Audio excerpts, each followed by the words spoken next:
दूसरे स्पीकर के thank you sir. Doctor Anju Beniwal,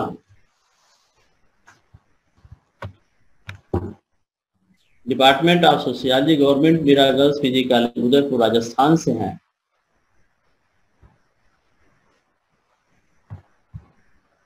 आप कई कॉन्फ्रेंसेस, सेमिनार देश विदेश में अटेंड कर चुकी हैं। विदेश में खास करके हंगरी, जापान, वियना और कनाडा में आप हमेशा अटेंड करती रहती हैं। आप RC 13 ISA के बोर्ड में मेंबर हैं और एडिटर आप global leisure and the struggle for better world के आप एडिटर हैं, जो कि पलग्रेव और UK से प्रकाशित होता है। आप रिव्यूअर के रूप में एसोसिएट एडिटर आप international journal of the sociology of leisure के हैं और आपके बहुत सारे नेशनल इंटरनेशनल स्तर के एकेडमिक वर्क हमेशा होते रहते हैं। निश्चित तौर से आपको आज हम लोग पा करके हमारी ऑर्गेनाइजिंग कमेटी काफी प्रफुल्लित है और आपको आज के इस वेबिनार से संबंधित विचार रखने के लिए आमंत्रित करती है doctor Anju Beniwal. Thank you sir. हाँ sir, can you hear me? Can you hear me? आवाज आ रही है मैडम, बोलिए। आ रही है sir. Good afternoon to everyone. Good afternoon to all the organizer team of this one-day international webinar and the eminent speakers and the virtual participants. Today's topic is very relevant, changing global scenario during COVID-19 pandemic, economy and humanity.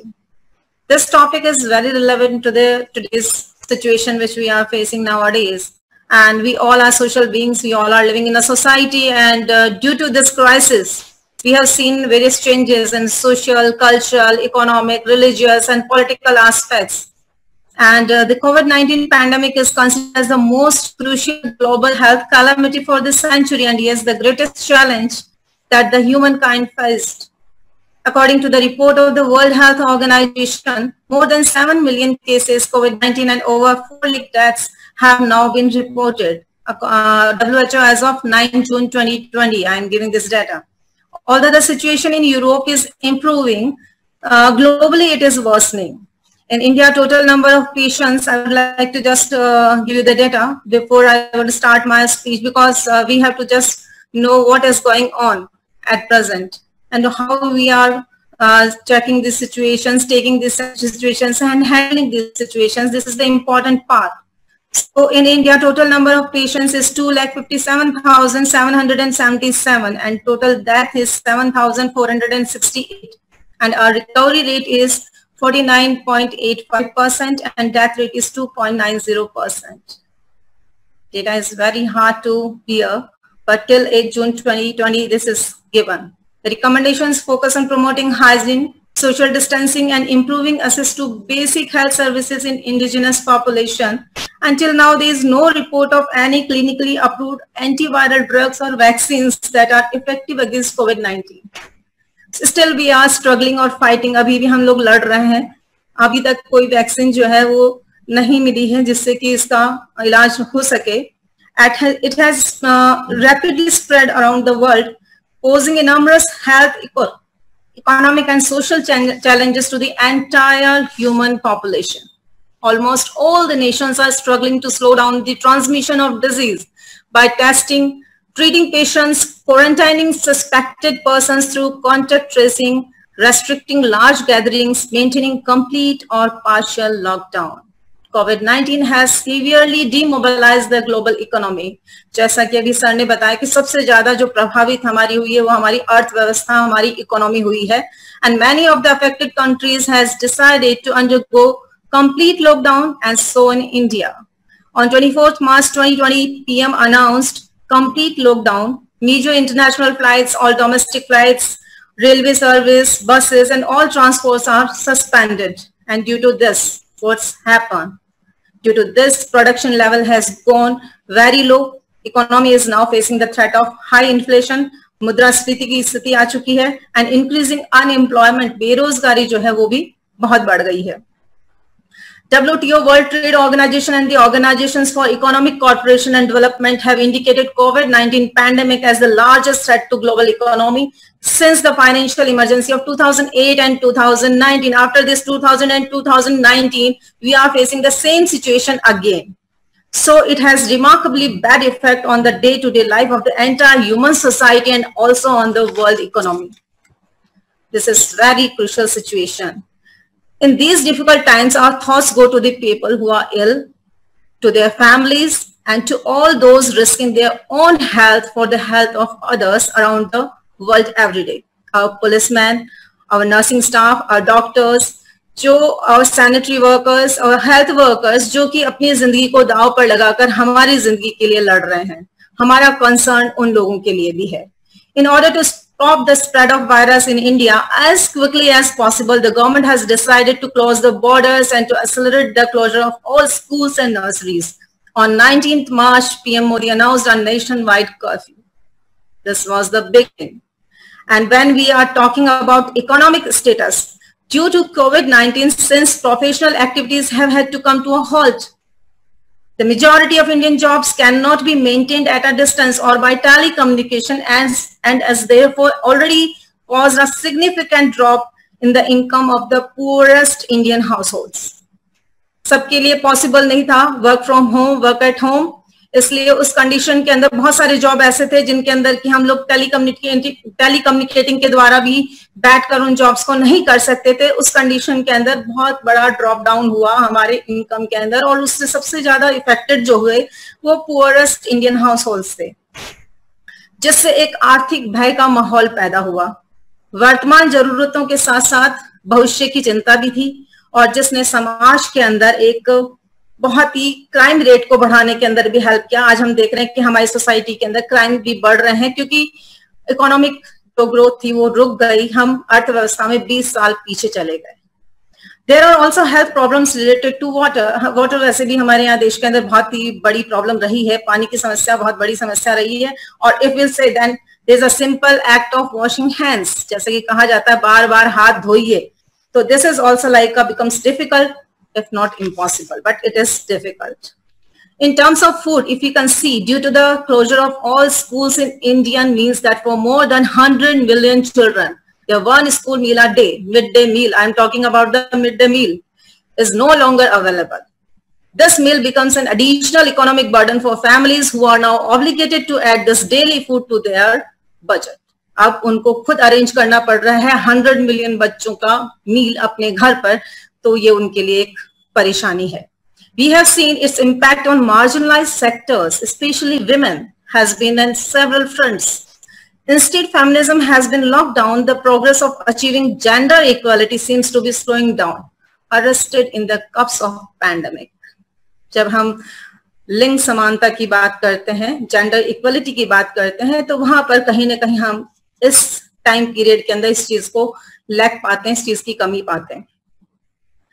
And the pandemic has been declared a disaster for gender justice. Gender-based violence increased with the tensions around security, money and health. ये तीनों चीजें बहुत बड़ी एक tension थी एक आम जनता के लिए, security, money and health.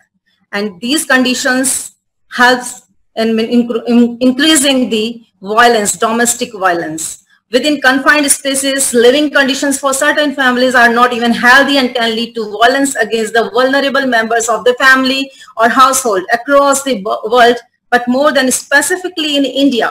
The instances of domestic violence against women and young girls have increased by 100%. This is, we have to keep in mind कि इस तरह की परिस्थितियां हमारे समाज में हो गई जहां पर कि डोमेस्टिक वायलेंस के केसेस बहुत ज्यादा बढ़ गए due to these given situations. And communities where there is more alcoholism, जहाँ शराब की आदतें ज्यादा थी, जहाँ शराब का ज्यादा यूज किया जाता था, lack of access to alcohol can lead to violence due to withdrawal symptoms like frustration and aggression. In single income households where women are sole breadwinners, they are now unable to get money. The lack of money leads to more violence. Then there are senior women facing domestic violence and they are immunocompromised. Getting out of the house is not an option all. उनके लिए उनके पास कोई option भी नहीं था, so they are facing that domestic violence at their homes. And we have read that instances of child sexual abuse have increased nowadays. Work from home due to lockdown is disoriented for many people, leading to mental health issues. The children are out of school with minimum, numerous online from home classrooms, and they feel sick. UNESCO ने बताया कि UNESCO ने कहा कि lockdown के दौरान 90% बच्चे ऐसे थे जिन्होंने कि ये फील किया कि उनकी शिक्षा प्रभावित हो रही है. Online education is more important nowadays, but हम उसको उसका पार्ट नहीं बना सकते हैं. हम उसको एक क्योंकि अभी हमारे पास ये जरूरत है इस तरह के एजुकेशन की, इसलिए हम इस तरह के एजुकेशन को इस तरह के एजुकेशन में जा सकते हैं, लेकिन हम उसको day to day education system के अंदर पार्ट नहीं बना सकते. अब हम one on one learning and online learning की तरफ बढ़ रहे हैं, लेकिन इससे बच्चों की आंखों पर, उनके स्वास्थ्य पर काफी दुष्प्रभाव देखने को मिले. और ये सब भी रिपोर्ट्स आई कि इससे बच्चे जो है काफी परेशान हो रहे हैं. पेरेंट्स के लिए काफी परेशानी की बात की इन सब चीजों को हैंडल करना. डॉक्टर्स के पास ले जा रहे हैं. बच्चे मेंटली एंड फिजिकली अपने आप को बहुत इफेक्टेड फील कर रहे थे. मोस्ट ऑफ द टाइम वो स्क्रीन के सामने बिता रहे थे, जिससे कि उनकी आंखों पर भी इसका दुष्प्रभाव पड़ रहा था. I recently come across the news of migrant workers. अभी जो माइग्रेंट वर्कर्स की न्यूज आ रही थी उसमें कुछ दृश्य ऐसे थे जो कि आपको हृदय विदारक थे, जो कि आपके दिल को दिला देने वाले थे, जैसे सूटकेस पर बच्चा या खून से सनी रोटी और लाशें रेलवे ट्रैक पर. गैस टैंकर में 60 से 70 मजदूर एक जगह से दूसरी जगह जा रहे हैं. वेस्ट बंगाल में एक व्यक्ति अपने बच्चे के लिए दूध लेने जा रहा था और लॉकडाउन के दौरान पुलिस कर्मियों के हाथापाई के दौरान उसकी मौत हो गई. इस तरह के जो हृदय विदारक दृश्य थे वो सब भी हमने लेटेस्ट न्यूज के अंदर देखे.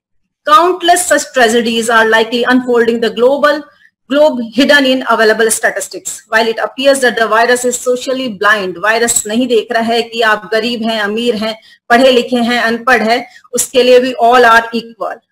So the reality is that the burden of the pandemic and measures to mitigate its effects have fallen heavily on the world's poor. से सबसे ज्यादा प्रभावित संसार के गरीब लोग हो रहे थे. Estimates from United Nations reveal that over 1 billion people worldwide live on the slums, a third of them in India. आप बॉम्बे के धारावी स्लम एरिया को नहीं भूले हैं, वो सबसे बड़ा स्लम एरिया है. And almost half of them cohabit with 5 or more people in a room. 5 या 5 से ज्यादा लोग एक कमरे में रहते हैं. So the concept of social distancing is an anomaly for large sections of the Indian population, and we all know that the physical distancing seems to be the only viable option at the stage in the absence of an effective vaccine. We have seen various changes in our cultural values too, and in our social events too. That less gathering, less expenses, maintaining distance. जब इस तरह के हमारे lockdown के दौरान जब ऐसे हमारे कल्चरल इवेंट्स हुए या सोशल इवेंट्स हुए, किसी की मृत्यु हुई, तो हमने देखा कि लोग कम संख्या में एकत्र हुए क्योंकि सरकार के नियम थे और लोगों ने डिस्टेंसिंग मेंटेन की, कम खर्चे किए. तो इस तरह के चेंजेस भी हमने अपने सोशल एंड कल्चरल वैल्यूज के अंदर देखे. और nationwide lockdown was a bitter pill to swallow for many. बहुत लोगों के लिए एक कड़वी दवा की तरह रहा. बहुत लोगों के बहुत कड़वे अनुभव इस लॉकडाउन के दौरान रहे. Quarantine and lockdown are necessary fire fighting measures during extreme time. Conversely, it may have negative effects for Indians' poor majority. WHO announced recently that the pandemic become more vulnerable in coming days, and the only reason is lack of precautions. असावधानी के कारण हो सकता है कि आने वाले time के अंदर ये और भी ज्यादा पैंडेमिक और भी वल्नरेबल स्टेट के अंदर हमारे सामने आए. इस वायरस के खिलाफ अगर मनुष्य के पास सबसे बड़ा हथियार है तो वो है उसका डिसिप्लिन, उसका अनुशासन. अनुशासन में रहकर ही व्यक्ति इस बीमारी के खिलाफ जंग को जीत सकता है. Two bigger questions came in my mind, that what will be the scale of this calamity for India as a whole and its different sections of the society. क्या स्केल रखेंगे, क्या पैमाने रखेंगे सरकार इस कैलामिटी के हर अलग अलग तबके के लिए कि किस तरह के नियम बनाए जाने चाहिए.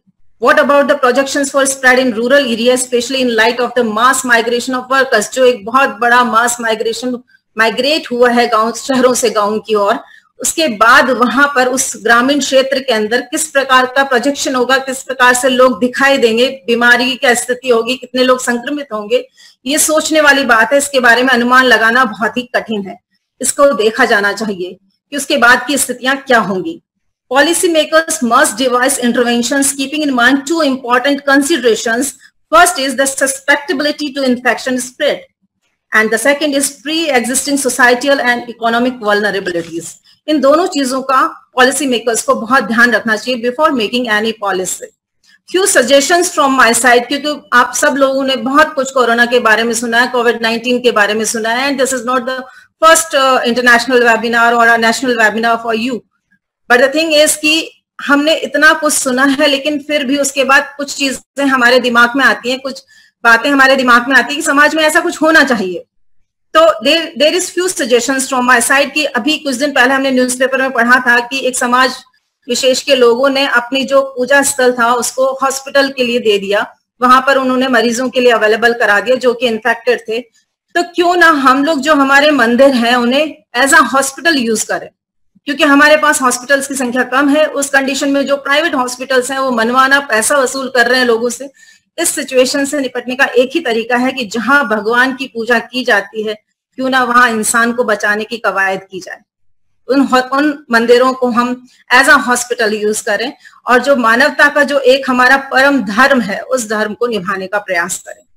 आत्मनिर्भर भारत है, उसको हम एक जीवन शैली बनाएं, अपनी स्किल को स्वयं पहचाने। हम हमेशा कहते हैं कि सरकार जो स्किल मैपिंग करे, सरकार लोगों की स्किल को जाने और उसके अकॉर्डिंग उनको रोजगार दे, तो वाई सरकार, हम में क्या स्किल है ये हमें पता है, तो हम अपनी स्किल को पहचाने और अपने रोजगार क्रिएट करें, अपने रोजगार जनरेट करें और इसके लिए दूसरे जो युवा हैं उनको प्रेरित भी करें।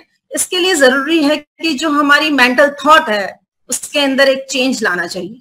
हम हमारी हमेशा डिपेंडेंसी दिखाते हैं कि कोई हमें नौकरी देगा उसके बाद हम नौकरी करेंगे, तो क्यों ना हम लोगों को नौकरी पर रखें, क्यों ना हम एंटरप्रेन्योर बन जाएं। ये एंटरप्रेन्योर किसी बड़े विकसित देश के अंदर या किसी बड़े शहर में नहीं बनते बल्कि गांवों में भी बनते हैं और अपना नाम बनाते हैं। तो it's something like we have to start, और ये देखना है कि स्टार्ट कहां से करना। शुमाकर की एक पुस्तक थी small is beautiful, very wonderful book. उसमें बताया कि गांव के अंदर जो अवेलेबल रिसोर्सेज हैं उन पर हमारी इकोनॉमी निर्भर करती है। तो उन अवेलेबल रिसोर्सेज का पता लगाकर और उसके अकॉर्डिंग अपनी स्किल को डेवलप कर हाँ वहां पर रोजगार जनरेट करें। हाँ, यदि गांव के अंदर ही उत्तम स्वास्थ्य, शिक्षा और रोजगार मिल जाएगा तो कोई भी व्यक्ति जो है वो गांव से शहरों की तरफ माइग्रेट नहीं करेगा। ये एक तरीका हो सकता है माइग्रेशन को रोकने का, लेकिन जो माइग्रेट करके गांव पहुंच गए हैं, अभी हमने सर ने बताया कि गांव पहुंचने के बाद again they are feeling helpless, again they are like in same situation, जहां से निकले थे वैसा ही कुछ हालात हो गए कि वहां पर भी उनको रहने खाने की व्यवस्था नहीं मिल पा रही है।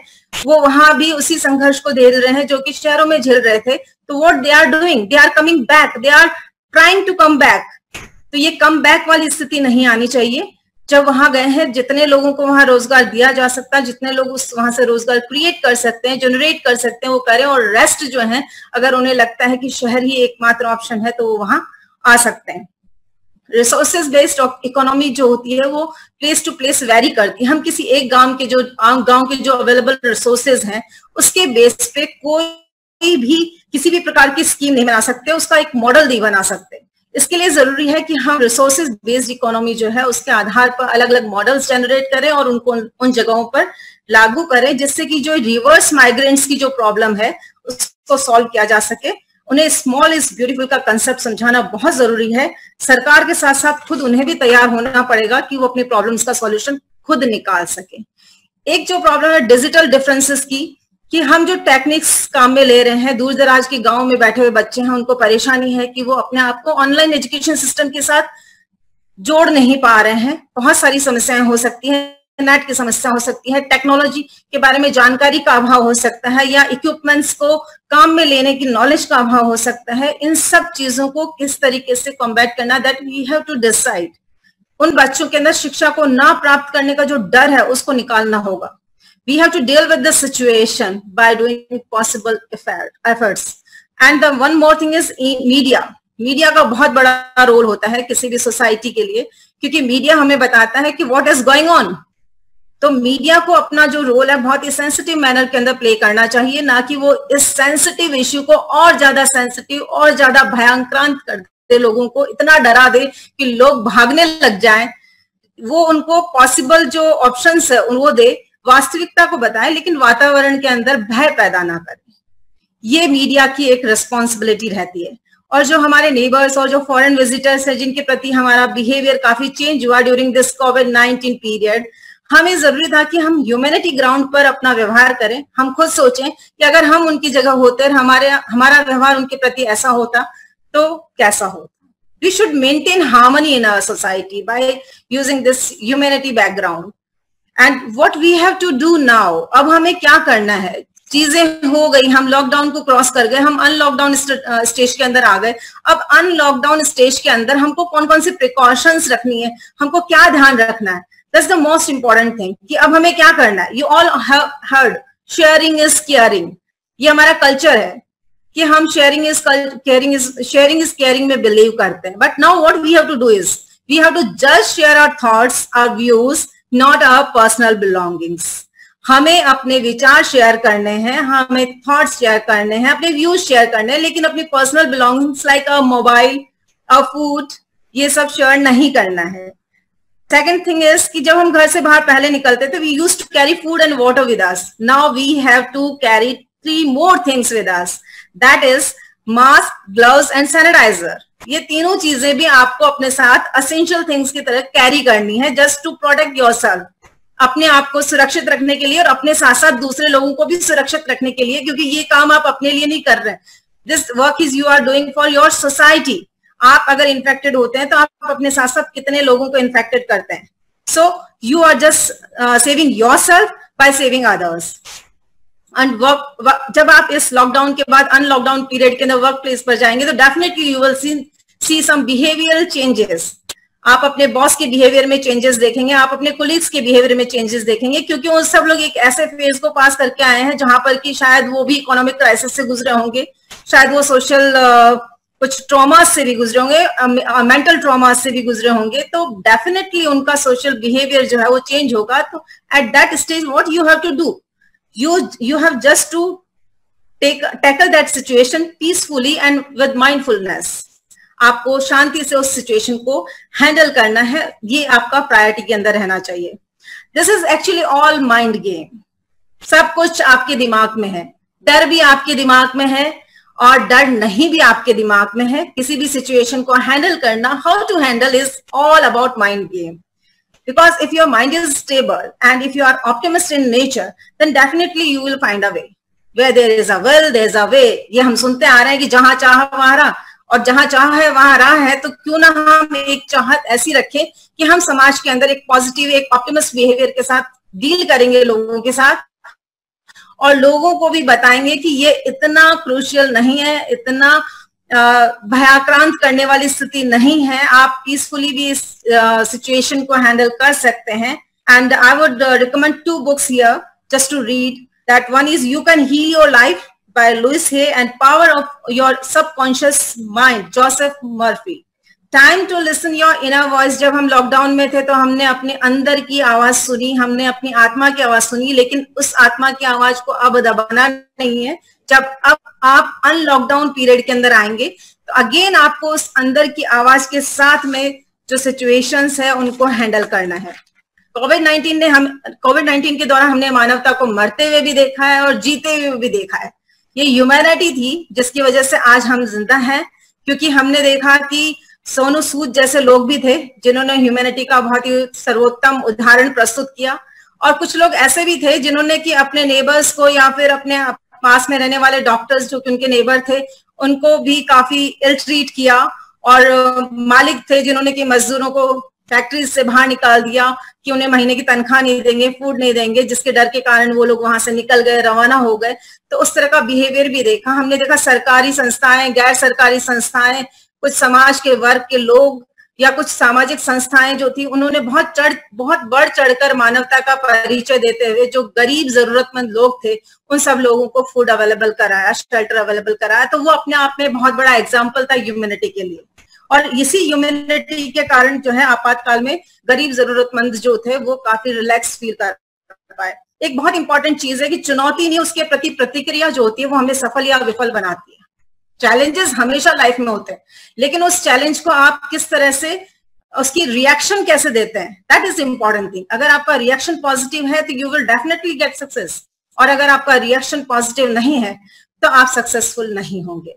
तो दिस इज अ चैलेंज। आज हम एक चैलेंज को फेस कर रहे हैं और ये हम पर है कि हम उसका रिएक्शन कैसा देते हैं। तो आप अपने रिएक्शन को देखते हुए इस तरह की किस तरह की सिचुएशन है तो उसके अंदर आपको रिएक्शन को देखना है ना। I would like to draw your kind attention to the power of self healing system. हम जब भी डॉक्टर के पास जाते हैं, अगर कोई संक्रमित होता है नहीं होता है, तो डॉक्टर एक ही बात करता है, जस्ट अपने इम्यून सिस्टम को बढ़ाइए, अपने इम्यून सिस्टम को स्ट्रॉन्ग करिए। What is this immune system? Immune system है क्या? Basically this is like self healing system. And in the time of this pandemic crisis, everyone must create a planet of happiness. एक planet को create करने की जरूरत है, that planet of happiness, focusing on positive side और thoughts. आपका जो भी focus है वो positive side पे होना चाहिए, thoughts पे होना चाहिए. And on this happiness planet, our body secretes good hormones like dopamine, GABA, oxytocin, serotonin that helps in boosting your immune system, which will help in defeating this corona and other diseases. So there is no need to give too much thought to COVID-19. Just stay on this happy planet and try to defeat it. I would like to conclude in few words that this situation is new for everyone. And it is an opportunity to question our personal motivations and what drives us every day to choose altruism, परोपकारिता की भावना को select करिए, अपने दूसरे लोगों के साथ उपकार करिए, उनको परोपकारिता की भावना को बनाए रखिए। This time of isolation can therefore also be an opportunity to immerse ourselves in culture of our spirit. दो चंद पंक्तियां कहना चाहूंगी। लिबासे पारसाई में शराफत आ नहीं जाती। लिबासे पारसाई, पारसाई इज पवित्र। लिबासे पारसाई में शराफत आ नहीं जाती। शराफत नफ्स में होगी, नफ्स इज बिहेवियर। शराफत नफ्स में होगी तो इंसान पारसा होगा। Like this means that one should pure in their behaviour and that is the only way to preserve humanity in human being. मानवता को अपनाकर, मानव धर्म को निभाकर हम कोरोना जैसी किसी भी महामारी से लड़ सकते हैं, किसी भी वर्स्ट सिचुएशन से बाहर निकल सकते हैं। So stay safe and stay healthy. Thank you.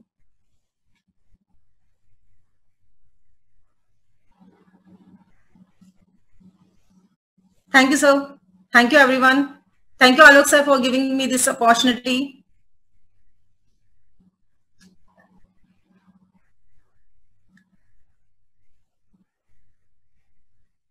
Hello.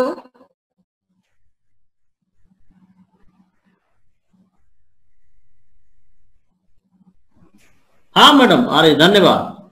Thank you sir. Thank you for giving me this opportunity. जी।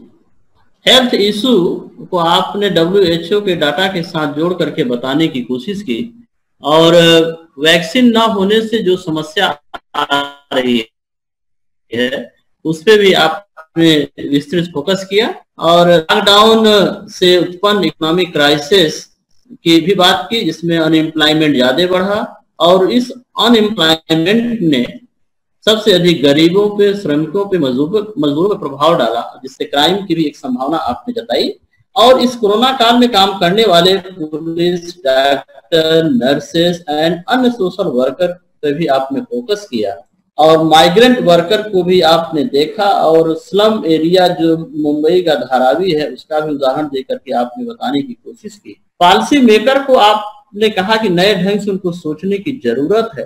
हाँ, आपने मंदिर की जो बात की, मंदिर का इशारा आपका हमको लगता है कि मंदिर के जो बने हुए धर्मशाला है, मंदिर ही नहीं हम तो कहते हैं कि धर्म से संबंधित जितने भी धर्मशाला या वहां पे जितने इस तरह के रहने के स्थान है या जगह है वहां, तो इस तरह की चीजों पे वहां अस्पताल की बात आपने कही होगी, शायद उस तरफ इशारा है आपका। और मीडिया रोल की भी बात आपने की और कहा कि ह्यूमैनिटी लेवल पे आकर के सभी व्यक्ति को हर एक असहाय और गरीब की मदद करनी चाहिए, तभी जाकर के हम इस कोरोना काल के संकट से निजात पा सकते हैं। और जैसा कि आपने कहा कि सजग रहिए, चैतन्य रहिए और जागरूक रहिए, तभी जाकर के आप इस कोरोना से बच सकते हैं। बहुत बहुत धन्यवाद। Thank you sir.